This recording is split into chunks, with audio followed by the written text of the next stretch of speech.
Lestat estaba jubiloso. Me recordó secamente que apenas teníamos 1 hora para regresar a Pont-du-Lac y juró vengarse de mí. Si no me gustara la vida de plantador sureño, acabaría contigo esta misma noche, me amenazó. Yo sé una manera de hacerlo. Tendría que echar tu caballo en el pantano. Allí tendría que cavar un pozo y hundirte. Y se marchó al galope. Pese a todos los años que han pasado, aún siento una furia contra él como un líquido hirviendo en mis venas. Entonces vi lo que significaba para él ser un vampiro. No era más que un asesino, dijo el chico con una voz que reflejaba parte de la emoción del vampiro. No tenía la menor consideración por nada. No, para él ser vampiro significaba venganza, venganza contra la vida misma. Cada vez que mataba a alguien le representaba una venganza. No era sorprendente, entonces, que no apreciara nada. Los placeres de la vida de vampiro no estaban disponibles para él, porque estaba concentrado en una venganza maniática contra la vida mortal que había abandonado. Consumido por el odio, miraba hacia atrás.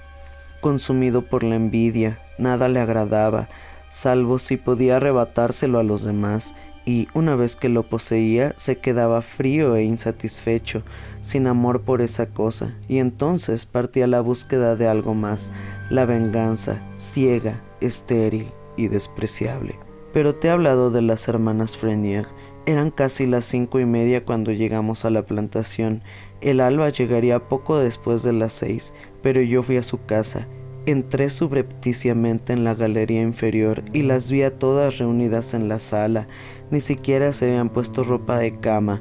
Las velas estaban casi consumidas y ellas, sentadas como en un velorio, esperaban el mensaje.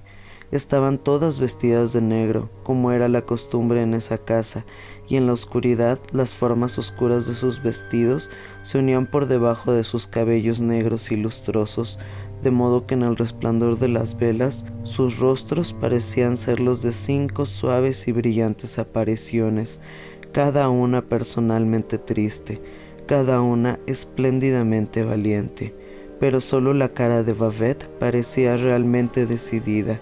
Era como si yo hubiera resuelto hacerse cargo de las obligaciones de su casa si su hermano moría, y su rostro tenía la misma expresión que había aparecido en el rostro de su hermano cuando montó para dirigirse al duelo.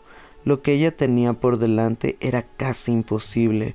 Lo que había por delante era la muerte definitiva, de la que Lestat era culpable. Entonces hice algo que me hizo correr un grave riesgo. Me presenté ante ella. Lo conseguí haciendo jugar mi sombra con la luz de su vela. Como puedes ver, mi cara es muy blanca y tiene una superficie que refleja mucho, como de mármol lustrado. Sí, asintió el muchacho y pareció aturdido. Me pregunto si... Pero, ¿qué sucedió? Te preguntas si yo era un hombre apuesto cuando estaba vivo, dijo el vampiro. El muchacho asintió con la cabeza. Lo era. Nada estructural cambió en mí, solo que no sabía que era apuesto. La vida se arremolinaba a mi alrededor con una ventolera de pequeñas preocupaciones, como ya te he dicho. Yo no veía nada, ni siquiera en un espejo, en especial en un espejo, con un ojo libre. Pero esto es lo que sucedió. Me acerqué al marco de la ventana y dejé que la luz tocara mi rostro, y lo hice en un momento en que Babette tenía la mirada puesta en la ventana. Entonces, apropiadamente, desaparecí. A los pocos segundos todas las hermanas supieron que una extraña criatura estaba cerca, una criatura fantasmagórica, y las 2 sirvientas esclavas se negaron totalmente a investigar el asunto. Esperé afuera con impaciencia lo que quería que sucediese. Por último, Babette tomó el candelabro despreciando el miedo de todas las demás y salió a la galería a ver lo que había allí. Sus hermanas se agolparon en la puerta como grandes pájaros negros, pensando que su hermano había muerto y que ella había visto su fantasma. Por supuesto, debes comprender que Babette, con su fortaleza, jamás atribuyó lo que había visto a la imaginación o los fantasmas. Dejé que caminara por la oscura galería antes de hablarle, y aun entonces solo le dejé ver la forma vaga de mi cuerpo al lado de una de las columnas. Diles a tus hermanas que se retiren, le susurré. He venido a contarte de tu hermano. haz lo que te digo». Ella se quedó un instante inmóvil y luego se dirigió a mí y trató de verme en la oscuridad. «Tengo muy poco tiempo, no te haré el menor daño», le dije. Entonces obedeció, diciendo que no era nada. Les ordenó que cerraran la puerta, y ellas obedecieron como la gente que no solo necesita a alguien que la dirija, sino que está deseando obedecer. Entonces salió a la luz de las velas de Babette. Al muchacho se le abrieron los ojos, se llevó una mano a los labios. «¿La miró tal como me está mirando a mí?», preguntó. «Lo preguntas con una inocencia», dijo el vampiro. «Sí, supongo que sí, pero con las velas siempre tengo un aspecto menos sobrenatural, y a ella no traté de convencerla de que era una criatura normal. Solo dispongo de unos minutos», le dije, «pero lo que tengo que comunicarte es de la mayor importancia.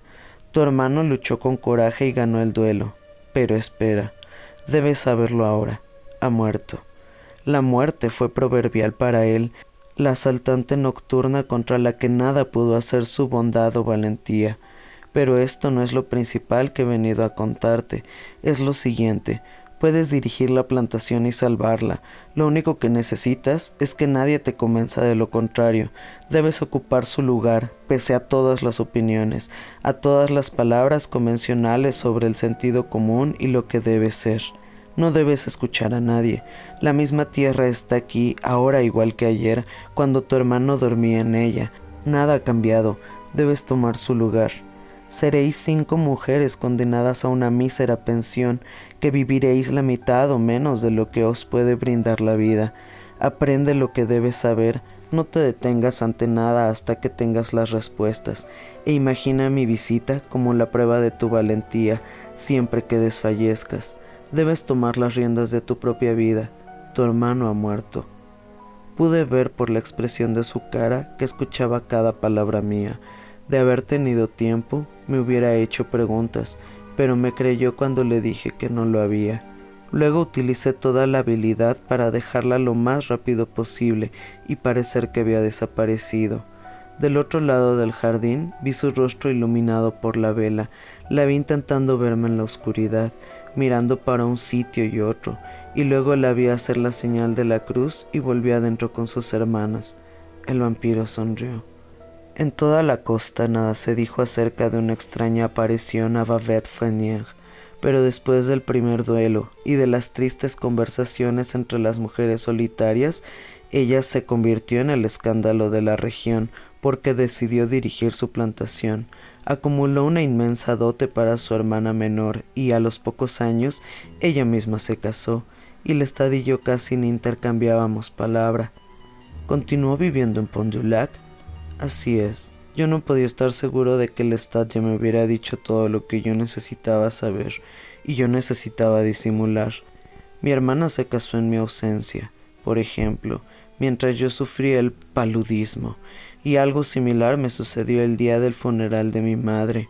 Mientras tanto, Lestat y yo nos sentábamos cada noche a cenar con el anciano y hacíamos ruido con nuestros cuchillos y tenedores, y él nos decía que comiéramos todo lo que teníamos en nuestros platos y que no bebiéramos demasiado vino. Con cientos de miserables dolores de cabeza, yo recibí a mi hermana en el dormitorio a oscuras, con las mantas hasta la barbilla. Les pedí a ella y a su marido que disculpasen la falta de luz, puesto que me hacía daño a los ojos, y les entregaba grandes sumas de dinero para que las invirtieran en nombre de todos. Por suerte, su marido era un idiota, inofensivo, pero un imbécil, el producto de 4 generaciones de matrimonios entre primos hermanos. Pero aunque estas cosas iban bien, empezamos a tener problemas con los esclavos. Ellos sí eran suspicaces, y como ya he indicado, Lestat mataba a quien se le ocurría. En consecuencia, siempre había rumores de extrañas muertes en esa parte de la costa. Pero lo que motivó esas murmuraciones fue lo que ellos venían de nosotros, y yo lo oí un atardecer cuando estaba entre las sombras cerca de las cabañas de los esclavos. Ahora permíteme que te explique el carácter de esos esclavos. Corría el año 1797. Hacía 4 años que Lestat y yo vivíamos en una paz relativa, y yo invertí el dinero que él adquiría, aumentando las tierras, comprando pisos y casas en Nueva Orleans que él alquilaba, y el trabajo de la plantación producía un poco más una excusa para nuestras inversiones. Dije nuestras, eso es incorrecto. Jamás firmé nada con Lestat y como te darás cuenta, yo todavía estaba legalmente vivo, pero en 1797 esos esclavos no tenían el carácter que has visto en las películas y las novelas del sur. No era gente de piel oscura y palabras obedientes, mal vestidos, que hablaban con dialecto inglés. Eran africanos, eran insulares, es decir, algunos de ellos provenían de Santo Domingo, eran muy negros y absolutamente extraños. Hablaban sus lenguas africanas y hablaban el patois francés, y cuando cantaban canciones africanas que convertían los campos en algo exótico que siempre me había dado miedo en mi vida mortal. En suma, ellos aún no habían sido destruidos por completo como africanos. La esclavitud era la maldición de sus vidas, pero aún no habían sido robados de lo que eran característicamente suyo.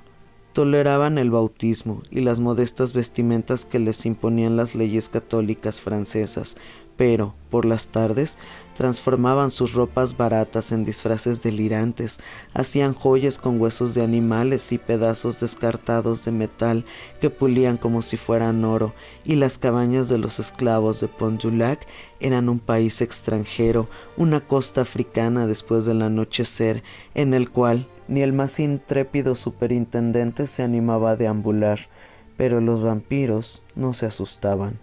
No hasta una noche de verano, cuando paseando entre las sombras, escuché por las puertas abiertas de la cabaña del capataz negro una conversación que me convenció de que Lestat y yo dormíamos con grave peligro. Los esclavos sabían que no éramos seres normales. En tonos susurrantes, las criadas, que vislumbré a través de una grieta, contaron cómo nos vieron cenar con los platos vacíos, llevándonos copas vacías a los labios, riéndonos, con nuestros rostros blancos y fantasmales a la luz de los candelabros, y el pobre ciego era un tonto indefenso en nuestro poder. A través de las cerraduras habían visto el ataúd de Lestat, y una vez él había castigado sin misericordia a una de ellas por espiar por las ventanas de su dormitorio que daban a la galería. Allí no hay ninguna cama, se confiaron una a la otra. Duerme en el ataúd, lo sé. Estaban todos convencidos de lo que éramos. En cuanto a mí, una tarde me habían visto salir del oratorio, que ahora era poco más que una masa de ladrillos y enredaderas, llena de vistarias en flor en la primavera, rosas silvestres en el verano y el musgo brillante sobre las viejas persianas despintadas que jamás se habían abierto, y con las arañas tejiendo en los pétreos arcos.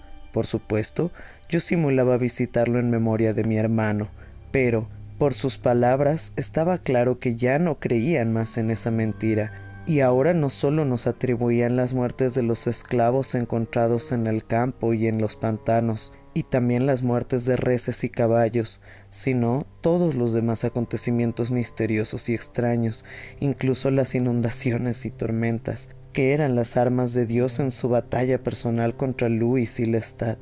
Lo que es peor, no pensaban escaparse.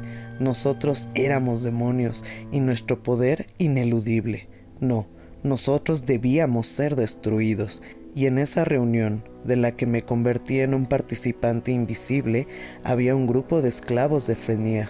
Eso significaba que los rumores se extenderían por toda la costa, y aunque yo creía firmemente que toda la costa no podía caer presa de una histeria colectiva, no sentí la menor gana de correr ese riesgo.